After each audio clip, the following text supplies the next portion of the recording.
mididoodii weeye midida ay ku ugaarsanayaan weeye oo iyagu qolo walba leh maanta magaalo walba intay istaagaan kula soo gala annagaa soo gelinay isagii baa la adoonsanaya iyo dadkiisii wuxuu ku leeyahay annagaa soo gelinay tiigada ka dhacday waad ogeydeen waxa la yiraahdo ninkii ciidanka markii uu qabsaday soo galay haye war xabashi ma haysata 40 kun oo ciidan ku jira xabashi ma haysata wadankaana haysta nasiib xumad dhowr usbuuc ka horna wuxuu la wartala xabashi see wadanka uga saara oo soodigi laha ma wadanka haysta xabashida sheegaysa waa maxay ka timid midkii laga reeyaa xabashi uu yeeran wax kale ma qabsan karo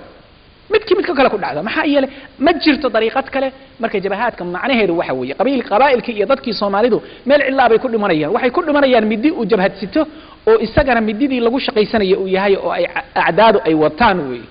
sida waaqaca weey hadalada waxaan u leeyahay aniga wax haba yaraatee shaki igagama jiraan naxdinay igagama jirto waaqaca dalkeena iyo dadkeena ka jira inaan si runa u cabiro aan haba yaraatee ka fakirin waxa ka